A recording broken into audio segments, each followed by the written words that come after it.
When you ride mud, slick, off cambers, trying to find traction, lowering your air pressure helps tremendously.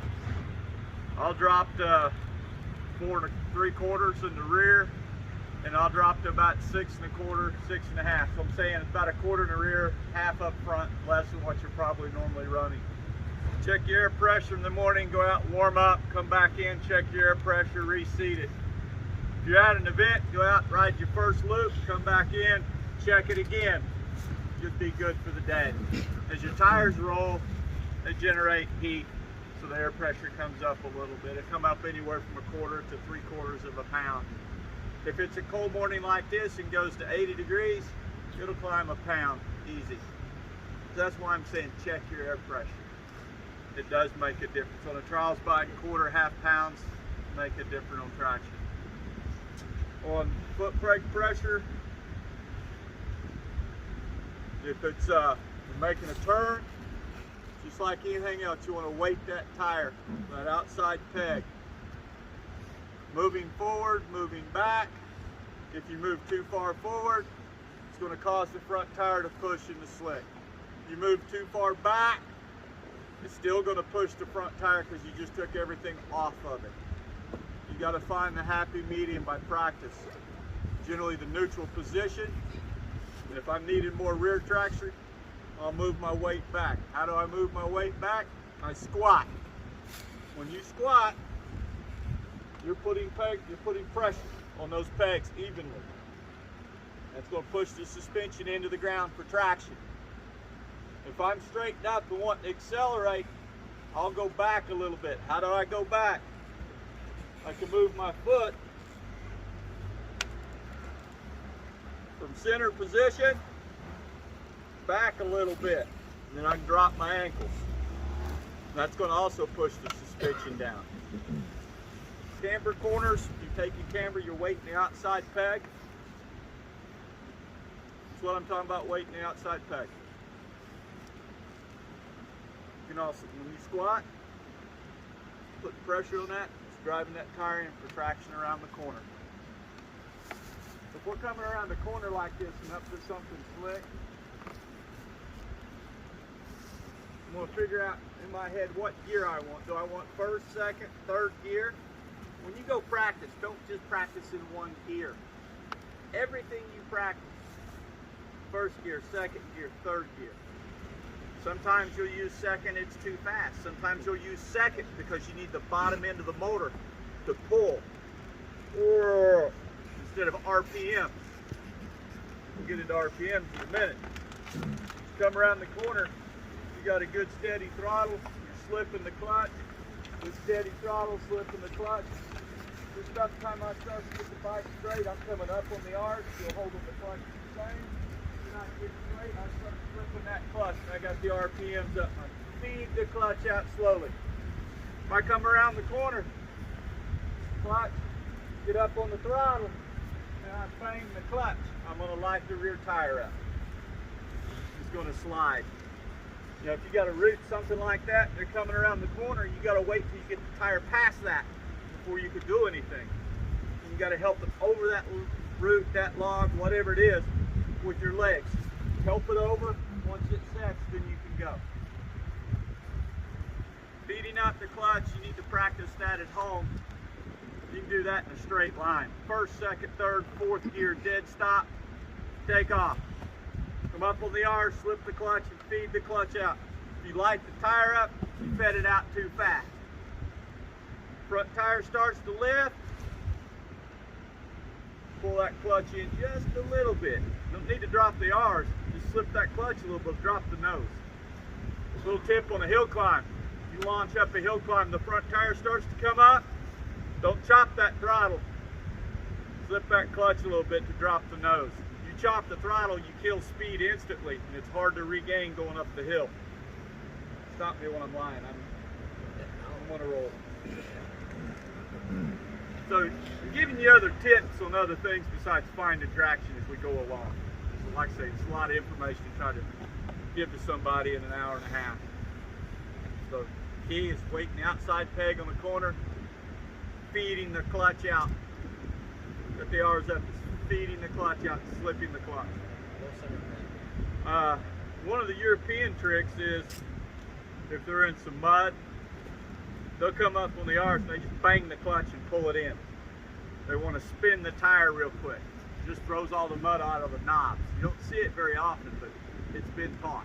Kind of cool to do. Yeah, and they're going, what do you, well, clear the tire. And most people don't understand what he's doing. So the next time he takes off, he's got all of his knobs can dig. It's not mud on mud trying to take off.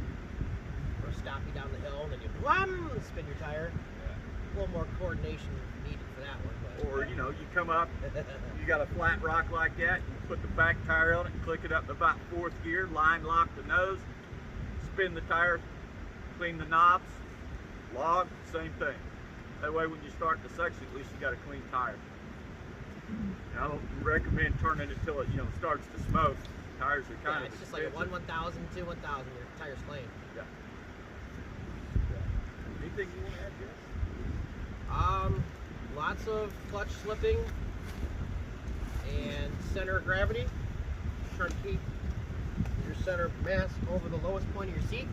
I don't know if you saw me earlier, I was kind of squatting down to find traction. If you stand up, as soon as you stand up, the tire breaks traction. Squat down, you get traction. So, as we're working on this hill today, I'm going to be yelling, you know, get lower, get low, get low. I want you to use your legs. If it starts to burn right here, you're probably doing it right. A lot of people don't ever squat that low to find that traction. If it was raining, you would definitely need to squat this low because it's dry right now. You're going to not feel like you need to be that low for this reason. So as we work with these hills, let's see, you know, first try it at your normal pace, and then let's try to slow you down. Slow down, just try to stay as slow as you can go up the hill to make yourself have to find that traction. Make yourself have to use that clutch because we don't have rain to work with today. It was nice yesterday morning. Raining more and more. Would you be tempted to go up in a gear? Oh yeah. That's where I was talking about practicing. First, second, third, Yeah. a little bit. You Try got a 6. everything. You know, today try it in first, try it in second. You know, try it in But third. if it was slick and challenging, not like today, you'd be more likely. More aggressive than we're going to be today. You want to bang your odds with a real momentum. Yeah, going up the section. Yeah, we want more momentum and higher gears because you're going to spin. This rock is flawless. If I was hitting this on a slick day, second would be the minimum gear. Yeah, if you're standing tall and stiff in the mud, you're going to wind up dabbing for sure. That's where he was talking, is when you stand up, you take traction away. If you're coming up and you go over a root or something, you zap and you come up and you stay straight kneed, you're taking all the traction away when it lands. So you zap, come up, you go right back down. As soon as the tire hits, you're back down for traction. But if you land to do this, or you lean forward, you're taking all the weight off. You're gonna Any lose traction. obstacle that you encounter when there's minimum traction, you have to try to get over it while keeping your tires as close to the ground as possible. So you try to, if it's a root, you try to absorb it with your legs. So that's another reason you're on the ball of your feet, and you got your knee, your ankle, and the suspension to kind of absorb it and get over it real quick. It doesn't take much to get up and over just a root that'll stop your back tire. It might be the reason why everybody's crashing in that section, is that one root right at the top of the hill or towards the exit. Second gear, flipping the clutch. Let's try third gear.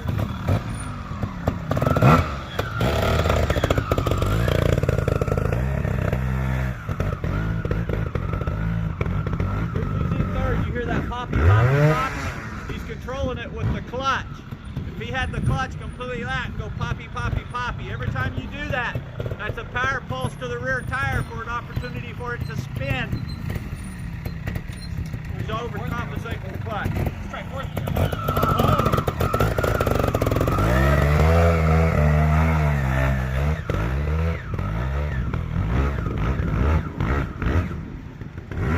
Poppy at the top, dirt popping off the rear tire. That's that. But he's also in fourth gear. You got to keep the R's up.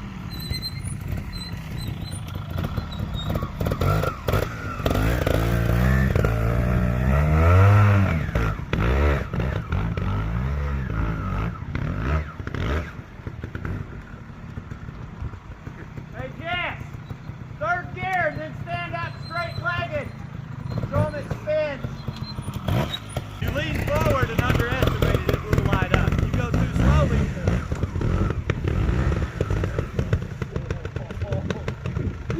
Thank you. That's what I was looking for.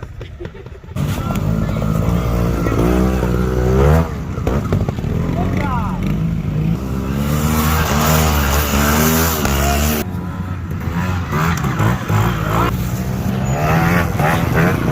Good, good. See how that traction? Sliding attack.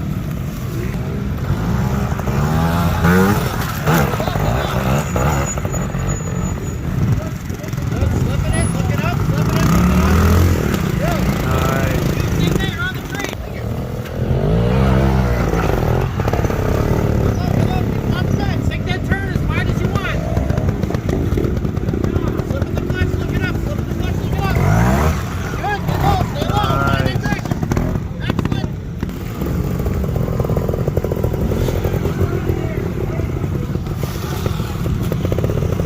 Good, nice and smooth, nice and smooth. Good, you're low, Yeah. Yeah. Now you got it. Alright, no problem. Nice and good, good. Takes off the rear tire weight-wise and it spins. Moving from the hips back a little bit, squatting, how much more traction that adds to the bike.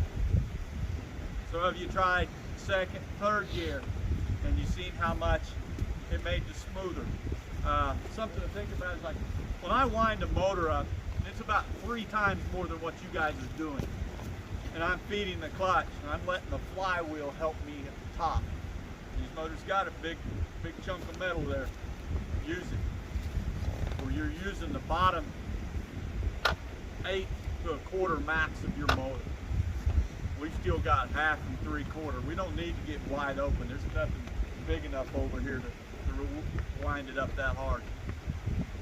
If you wind it up a little bit more with the throttle, that flywheel helps carry you up and you let that clutch out. Like I say, I've seen some smiles, I've seen improvements in everybody. Now we're going to talk a little bit about, well, I'm going to go back to something. When you get up to something and you get to spinning and you take both feet off of the pegs and you're standing there, there's nothing on the suspension or the rear tire for weight. If you can, try to use 1 foot on the ground and 1 foot on the peg.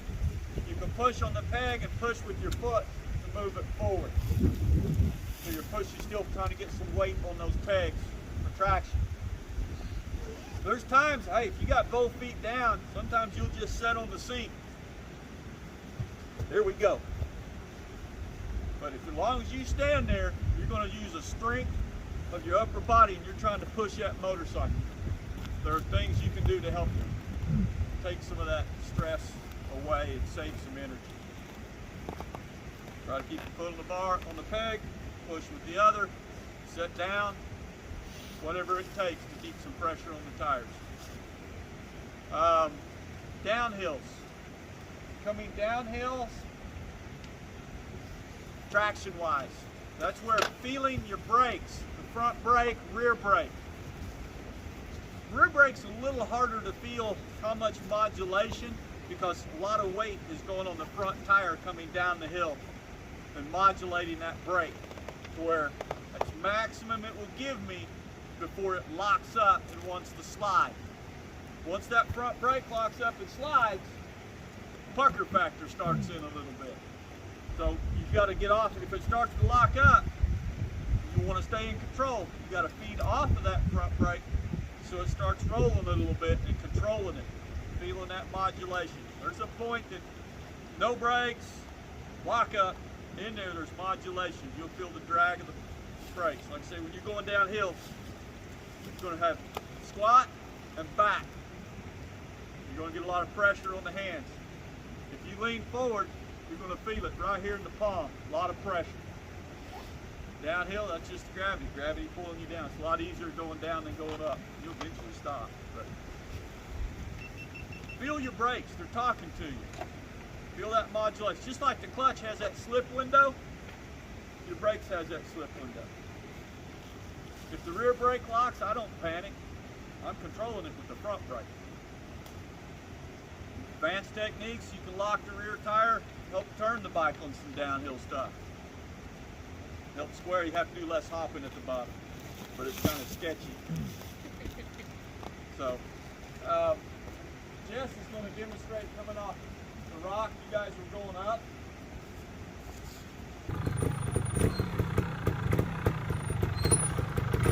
Weight back, arms back, drag, drag, drag. Back tire locks up, he doesn't panic. Slides it off.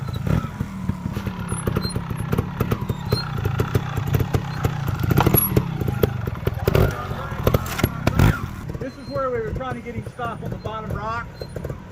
He just doesn't quite have enough legs to get back.